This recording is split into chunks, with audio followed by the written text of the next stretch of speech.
வெண்முரசு. கார்கடல் 60. வாசிப்பது சந்தீப். துரியோதனன் புரவியில் பாய்ந்து சென்று படைமுகப்பை அடைந்து கர்ணனின் அருகே புரவியிலிருந்து இறங்கி மூச்சிறைக்க அவன் தேரை அணுகினான். அவனுக்குப் பின்னால் வந்த துச்சாதனன் அவனை கூவி நிறுத்த வேண்டுமா என எண்ணிக் குழம்பி தவிப்புடன் உடன் இறங்கி கூடவே சென்றான். தொடையில் அறைந்து வெடிப்புலி எழுப்பிய துரியோதனன் உடைந்த பெருங்குரலில், இங்கு ஏன் வந்து நின்றிருக்கிறீர்கள் அங்கரே? தாங்கள் தங்கள் பாசறைக்கே மீளலாம். கதிரவன் மைந்தருக்கு இரவில் என்ன வேலை? இன்று பகல் முழுக்க எனக்காக போரிட்டிருக்கிறீர்கள். பாண்டவ குலத்து இளையோனின் அம்புகளை ஏற்று உங்கள் உடல் களைத்திருக்கிறது. செல்க, சென்று மருத்துவம் செய்து கொள்ளுங்கள். மதுவருந்தி ஓய்விடுங்கள். நாளை இங்கு எவரேனும் எஞ்சினால் வந்து சேர்ந்து கொள்ளுங்கள். எங்களுக்காக நீங்கள் உங்களை வருத்திக் கொள்ள வேண்டியதில்லை என்றான். அச்சொற்கள் கர்ணனை துணுக்குறச் செய்தாலும் அவன் உடனே தன்னை திரட்டிக் கொண்டான். அவன் விழிகள் துரியோதனனை வந்து தொட்டதுமே அவனது உணர்வுகள் என்ன என்று புரிந்து கொண்டான். அவன் சற்று விழி சுருங்க உதடுகள் அசைந்து அரைச்சொல்லொன்றை எழுப்ப முயன்றன. ஆனால் அவனால் பேச முடியவில்லை. அவனை மறித்த துரியோதனன், நீங்கள் சொல்லவிருப்பதென்ன என்று எனக்கு புரிகிறது. எனக்காக வந்திருக்கிறீர்கள். அங்க நாட்டுப் படையனைத்தையும் திரட்டிக் கொண்டு வந்திருக்கிறீர்கள். செஞ்சோற்றுக் கடன் தீர்ப்பதற்காக. நண்பன் என்று தோள்தழுவி என்னுடன் களத்தில் நின்றிருப்பதற்காக. இதோ அதை உலகோர் அனைவரும் பார்த்துவிட்டார்கள். சூதர்கள் அனைவரும் பாடத் தொடங்கிவிட்டார்கள். பொற்தேரில் நீங்கள் களத்திற்கு வந்து நின்றதே ஒரு காவியத்திற்கு போதுமானது. முதல் நாள் போரில் வெல்லற்கரியவராக இங்கேயே நின்று பெருகியதும் காவியத் தருணங்களே. உங்கள் புகழ் நீடு வாழ்வதற்கு அதுவே போதும். செல்க என்றான். உரத்த குரலில் பெரிய கைகளை விரித்தபடி, இனி என்ன?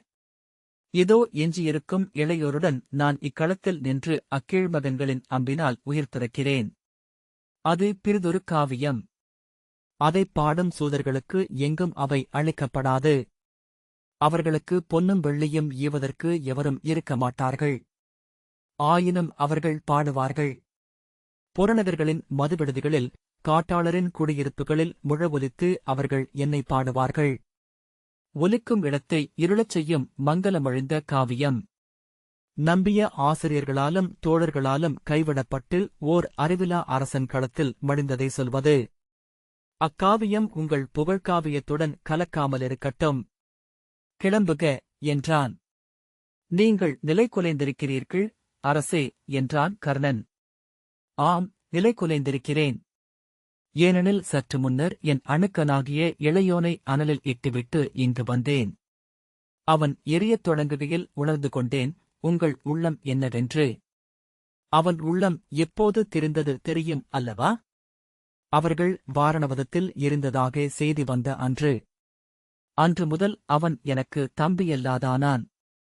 என்னை வெறுத்து அழைத்து தன்னுள் எழுந்த எதையோ நிகர் செய்து கொள்ள துடித்தான். அது தன்னால் இயலாதென்று கண்ட பின்னர் தன்னையே அழித்துக் கொள்ளலானான். இன்று இதோ எலும்புக் குவையென சிதையிலிருந்து எரிகிறான். என் இளையோன், என் நெஞ்சில் வளர்ந்த மைந்தன். அவனில் எரிந்த அனலும் நானே. அவனிலிருந்து என்னை வெறுத்தவனும் நானே. அங்கரே, அன்றுதான் உங்கள் விழிகளிலும் நான் ஒன்றை பார்த்தேன். அவன் விழிகளில் எழுந்த ஒன்று. அதுதான் உங்களை இத்தனை உளம் திரிபடையச் செய்திருக்கிறது. அவனும் நீங்களும் ஒன்றே. அவன் என்னை வெறுக்க எண்ணி இயலாதவனானான். நீங்கள் என்னை விரும்ப எண்ணி இயலாதான ஒருவர். இன்று இக்களத்தில் என்னை பழி தீர்க்கிறீர்கள். எதற்கு பழி தீர்க்கிறீர்கள் என்பதை நீங்களும் அறிவீர், நானும் அறிவேன். என் பிணம் மீது நின்று தருக்குங்கள். என் முகத்தில் உமிழ்ந்து உங்கள் அழல் களைந்து கொள்ளுங்கள். அதன் பின்னர் நீங்கள் உங்களை வெறுக்காமல் விண்ணுலகுக்கு ஏறிச் செல்ல முடியும் என்றான் துரியோதனன். இத்தகைய பேச்சுகளுக்கான இடம் அல்ல இது, அரசே. நாம் சொற்களால் இங்கு ஒருவரை ஒருவர் புண்படுத்திக் கொண்டு அடையப் போவதென்ன? அவர்கள் இரவுத் தாக்குதலுக்கு வரக்கூடும் என்று அஸ்வத்தாமர் ஆணையிட்டதன் பேரில் இங்கு நான் வந்திருக்கிறேன். இன்றைய படைசூழ்கையை இன்னமும் நாம் வகுக்கவில்லை. எவ்வண்ணம் அவர்கள் எழப்போகிறார்கள் என்று அறிந்த பின்னரே அதை வகுக்க முடியும். அதற்கு குறைவான பொழுதே இருக்கிறது என்றான் கர்ணன். எத்தனை படைசூழ்க்கை அமைத்தாலும் அதில் நின்று போரிடுபவர் உளம் கொண்டாலொழிய அது வெற்றி என்று ஆவதில்லை என்று துரியோதனன் சொன்னான். இன்று பகல் முழுக்க நீங்கள் போரிட்டது வெற்றிக்காகவா? சொல்க, படைசூழ்க்கைக்கு உங்கள் பங்குதான் என்ன? அனைத்து போர்முனைகளிலும் ஏன் தோற்று பின்னடைந்தீர்கள்? பீமசேனனை வெல்ல இயலாத வில்லவரென்றால் பரசுராமரிடம் நீங்கள் பெற்றதுதான் என்ன? உங்கள் பேராற்றல் மிக்க அம்புகள் எங்கு போயின? அங்கரே, இன்று அந்திப்போருக்கு அவர்கள் ஏன் எழுகிறார்கள்? ஏனென்றால் பகல் போரில் உங்களை வென்று புறந்தள்ளியிருக்கிறார்கள். வில்லவனென்று ஒருபோதும் அறியப்படாத ஒருவனால் 7 முறை அம்பால் அடித்து பின்னடையச் செய்யப்பட்டிருக்கிறீர்கள். இன்று அர்ஜுனன் வில்லுடன் எழுகையில் நீங்கள் அஞ்சிய முயலென சிதறி ஓடுவீர்கள் என்று அவர்கள் எதிர்பார்க்கிறார்கள். கர்ணன் கொந்தளிப்புடன் கைதூக்க தன் கையசைவால் தடுத்து, அது உண்மை, அது உண்மை என துரியோதனன் கூச்சலிட்டான். நீங்கள் அஞ்சுகிறீர்கள் என்று நான் எண்ணவில்லை. ஆம், அங்கர் அஞ்ச மாட்டார் என்பதை பிற எவரையும் விட நான் அறிவேன். ஆனால் அங்கர் என்மேல் வஞ்சம் கொண்டிருக்கிறார் என்பதை நான் அறிவேன். என்னை பழி தீர்க்கவே களத்தில் நின்றிருக்கிறார் என்பதை தெளிதின் அறிவேன். கர்ணன் அரசே, நம் நட்பு எல்லை கடந்தது என்றாலும் சொல்லெடுப்பதற்கு ஓர் எல்லையுண்டு என்று சீற்றத்துடன் கூவினான். ஆம், எல்லையுண்டு. அதனால்தான் இதுநாள் வரை இச்சொற்களை நான் சொன்னதில்லை. இன்று இறப்பின் கணம் நெருங்கிக் கொண்டிருக்கிறது. இனி எனக்கு எந்த அணுக்கமும் இல்லை. எவரிடமும் எனக்கு தயக்கமும் இல்லை. நீங்கள் என்னை கைவிட்டது வஞ்சத்தினால்தான். வஞ்சத்தினாலேயேதான். வேறில்லை, வேறெதுவும் இல்லை. நான் அறிவிலி. நட்பும் அன்பும் நெறிகளும் நன்றியும் அனைத்தும் குருதிமுன் பொருளற்றவையாகுமென்பதை அறியாத அடுமடையன். குருதி மட்டுமே இக்களத்தை ஆள்கிறது. எந்நிலையிலும் என்னுடன் நின்று மடிந்து சிதையில் எரிபவர்கள் குருதியால் என்னுடன் கட்டப்பட்டவர்கள் மட்டும்தான். அச்சரடை அறுப்பதற்காக தன் வாழ்நாளெல்லாம் சொல்திரட்டி வஞ்சம் கூட்டியவன் அறுக்க இயலாத குருதியை களத்தில் சிந்தி தன் உடன்பிறந்தாருடன் கட்டித் தழுவி அங்கு எரிந்து கொண்டிருக்கிறான். அதையன்றி பிறிததையும் நான் நம்பியிருக்கலாகாது. அதையன்றி பிற அனைத்தையும் நம்பியதால்தான் யாருமின்றி இக்களத்தில் நின்றிருக்கிறேன். கைவிடப்பட்டவனாக, வஞ்சிக்கப்பட்டவனாக, இழிவடைந்தவனாக, தன்னந்தனியனாக நின்றிருக்கிறேன். கர்ணன் உதடுகள் துடிக்க கைகளால் விஜயத்தை இறுகப் பற்றியபடி, அரசே, என் சொற்களை செவிகொள்ளுங்கள். இன்றேனும் நான் முழுதுளம் திறக்க ஒப்புக்க என்றான். உளம் திறக்க உங்களால் இயலாது. வாழ்நாள் முழுக்க எப்போதேனும் எவரிடமேனும் உளம் திறந்திருக்கிறீர்களா? உங்கள் துணைவியரிடமோ மைந்தரிடமோ? உங்கள் உயிர் பகிர்வதாக நீங்கள் சொன்ன என்னிடமோ? நீங்கள் ஏன் களத்தில் பின்னடைகிறீர்கள் என்று அறியாமல் நான் இங்கு அரியணை அமர்ந்திருக்கவில்லை. உங்களை வந்து சந்தித்தது யார் என்றும் நீங்கள் அவர்களுக்கு அளித்த சொல்லுறுதி என்னவென்றும் நான் அறிவேன் என்றான் துரியோதனன். ஆம், நான் நன்கறிவேன். நீங்களே அதை என்னிடம் வந்து சொல்வீர்கள் என எதிர்பார்த்தேன். சொல்ல மாட்டீர்கள் என பின்னர் உணர்ந்தேன். சொல்லாதொழிய உங்களுக்கு உரிமை உண்டு என என்னை அமைதிப்படுத்திக் கொண்டேன். கர்ணன் நடுங்கத் தொடங்கினான். முதலில் அதை ஒற்றர்கள் சொன்னபோது அவ்வாறு சொல்லளிக்கும் உரிமை உங்களுக்கு உண்டென்றும் அதை தடுக்கலாகாதென்றும் தான் என் ஆழம் சொன்னது. ஏனெனில் அழித்து பழகிய கைகள் உங்களுடையவை. அழிகொண்ட நெஞ்சத்தவர் நீங்கள். வாழ்நாள் முழுக்க நீங்கள் உளம் நிறைத்து வழிபட்ட ஒருவர் வந்து கேட்கும்போது இறுதித் துளிவரை அழிக்காமலிருக்க உங்களால் இயலாது. இதோ நின்றிருக்கிறான் என் இளையோன். உடனே திரும்பி இவனிடம் நான் சொன்னேன், எங்கு இறுதியாக வென்று நிமிர வேண்டுமோ அங்கு வென்றுவிட்டார் அங்கர் என்று. உடன் வென்று எழுந்தவன் நண்பனாகிய நானே என்று.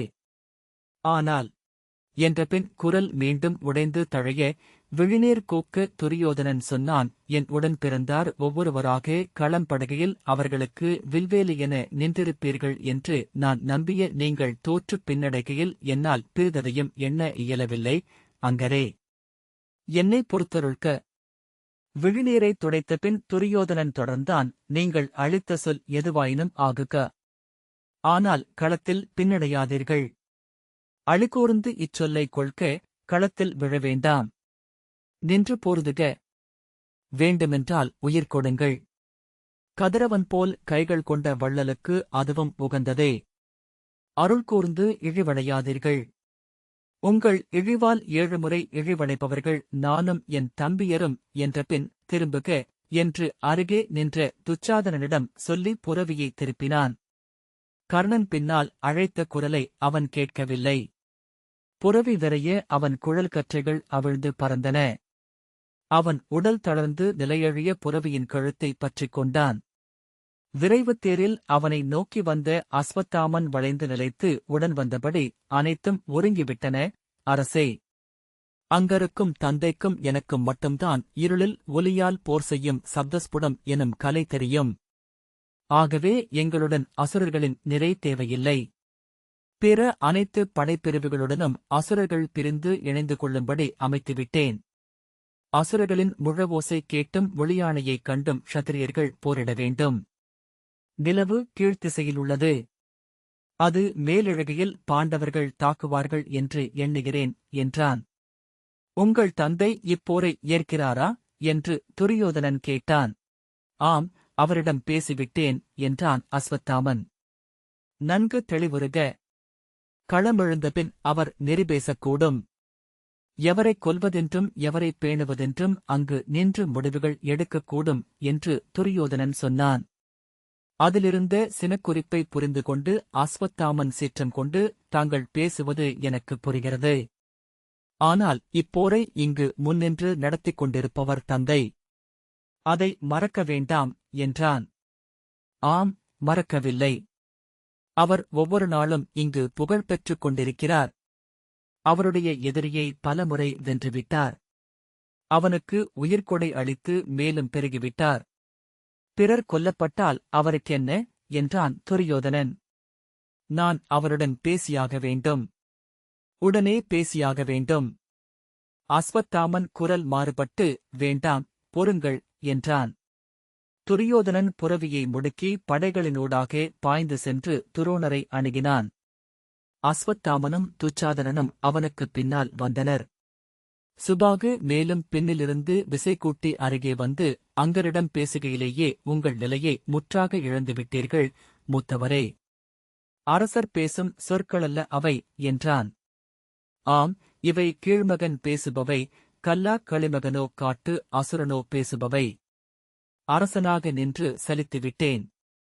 என் ஆழத்தில் நான் எவனோ அவன் எழட்டும். சில சொற்களை அவரிடம் சொல்லாமல் நான் செல்லலாகாது என்றான் துரியோதனன். அவை என் தம்பியருக்காக. அவற்றை அவர் செவிகொண்டே ஆக வேண்டும். அஸ்வத்தாமன் துயருடன் தளர்ந்து புரவிமேல் அமர்ந்தான். குதிமுள்ளை அழுத்தி புரவியே கனைத்து பாயச் செய்து துரோணரை அணுகிய துரியோதனன் உரத்த குரலில், ஆசிரியரே, இன்று இரவு போரிலும் உங்கள் முன் எழப்போகிறவன் உங்கள் அன்புக்குரிய மாணவனே. உங்களால் அவனை எதிர்க்க இயலாது எனில் எதற்கு இந்த போர்க்கோலம்? செல்க, இப்போரை நாங்களே நடத்திக் கொள்கிறோம் என்றான். துரோணர் திடுக்கிட்டு, என்ன சொல்கிறாய் என்றார். துரியோதனன், நான் சொல்ல விரும்பியது இதுவே. செல்க, இப்போரை நீங்கள் நடத்த வேண்டியதில்லை. நீங்கள் நடத்துவீர்கள் என்றால் ஒவ்வொரு கணமும் அர்ஜுனன் முன் நமது படைகள் ஆற்றல் இழந்து மடிவதையே நான் காண வேண்டியிருக்கும். செல்க, இப்போரை நாங்கள் நிகழ்த்துகிறோம். நாங்கள் வென்றாலும் தோற்றாலும் அது எங்கள் இறுதிக்குறுதி வரை போரிட்டதாகவே இருக்கும். எங்கள் மேல் அகல்வு கொண்டவரை நம்பி நெஞ்சுடைந்து களத்திலிருந்தால் வீண்பேயுருவாக விண்ணிலெழுவோம். செல்க என்று கூவினான். நீ நிலைமறந்து பேசுகிறாய் என்று சினத்தை அடக்கியபடி துரோணர் சொன்னார். நிலை என ஒன்று இப்போது எனக்கில்லை. இதோ என் இளையோனின் சிதையின் அருகிலிருந்து இங்கு வருகிறேன். என் தங்கை கொழுனன் இன்று களம்பட்டான். என் நெஞ்சுக்கினிய போருசிரவஸ் கொல்லப்பட்டான். இன்று களத்தில் இப்புவியில் இனியோரென நான் கருதிய அனைவருமே மறைந்து விட்டார்களென்று உணர்கிறேன். அவர்களுக்கு அங்கனையும் உங்களையும் தான் வேலி என்று அமைத்திருந்தேன். வேலி நெகிழ்ந்து எதிரிக்கு இடம் கொடுக்கும் என்று நான் அறிந்திருக்கவில்லை. துரோணர் சீற்றத்துடன், நீ அறிவாய், முழு விசையுடன், சினத்துடன் நான் இன்று போரிட்டிருக்கிறேன் என்றார். வஞ்சம் கொண்டு எழுந்து அனைத்து நெறிகளையும் மீறிச் சென்று பொருதியிருக்கிறேன். இல்லை, நீங்கள் கொள்ளும் சீற்றம் எதிரியிடமல்ல, உங்களிடம்தான், உங்கள் மேல்தான். ஏனென்றால் உங்களால் உங்கள் முதல் மாணவனை வெல்ல இயலவில்லை. அவனை நீங்கள் வென்றால் நீங்கள் அளித்த கல்வியை வெல்கிறீர்கள். நீங்கள் ஆசிரியரென தோற்கிறீர்கள். இங்கு களத்தில் உங்களுக்கு இருக்கும் உளப்போராட்டம் வீரனென வெல்வதா ஆசிரியனென வெல்வதா என்பதே. ஆசிரியரென்றே உங்கள் உள்ளம் உங்களை தேர்வு செய்கிறது. ஒருபோதும் உங்கள் முதல் மாணவனை நீங்கள் கொல்லப் போவதில்லை. முதல் மாணவனை என்ன, இளைய பாஞ்சாலனையே உங்களால் கொல்ல இயலவில்லை. நெஞ்சைத் தொட்டு சொல்லுங்கள், எத்தனை முறை திருஷ்டத்யும்னன் உங்கள் முன் வந்தான்? ஒருமுறையாவது அவனைக் கொல்லும் அம்பை அவன் முன் எடுத்தீர்களா? இல்லை, பொய்யுரைக்க வேண்டாம். உங்கள் விழிகளில் நான் காண்கிறேன், உங்களால் அவனை கொல்ல இயலாது. நீங்கள் கொல்லப்போவதில்லை. குரல் தழைய, அவனை நான் கொல்கிறேன் என்றார் துரோணர். கொல்ல மாட்டீர்கள். எந்நிலையிலும் அவனுக்கெதிராக உங்கள் பேரம்புகள் எழா. இதை அறியாத எவரும் இந்த படையில் இல்லை என்று துரியோதனன் உரக்கக் கூவினான். இன்று உங்கள் கையில் வில்லிருந்தும் ஏன் ஜெயத்ரதன் களத்தில் விழுந்தான்? ஏன் பூரிசிரவஸ் கையறிந்து இறந்தான்?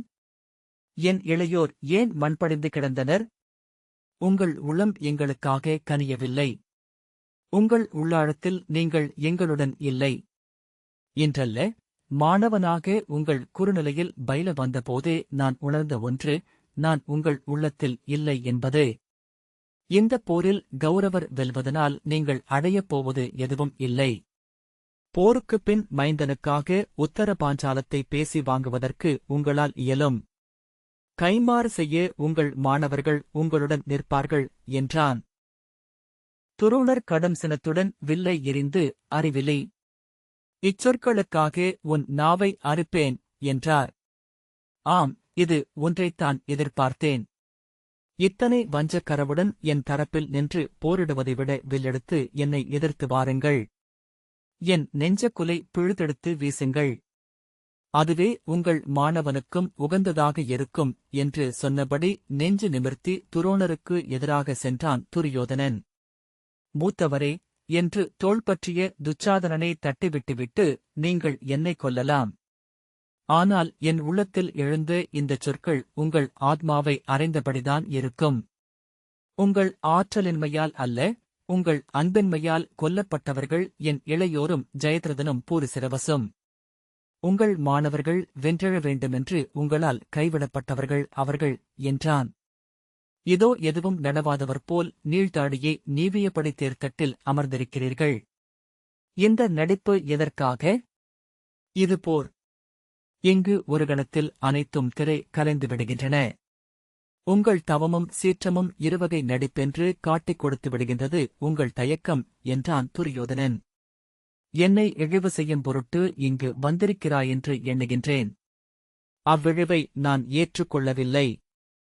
செல்க என்றார் துரோணர். எவருக்கும் இழிவு செய்ய நான் வரவில்லை. இங்கு நான் வணங்கும் அனைவரும் என்னை இழிவு செய்வது எப்படி என்று சொல்லிக் கொண்டிருக்கிறேன் என்று துரியோதனன் கூவினான். சொல்லுங்கள்.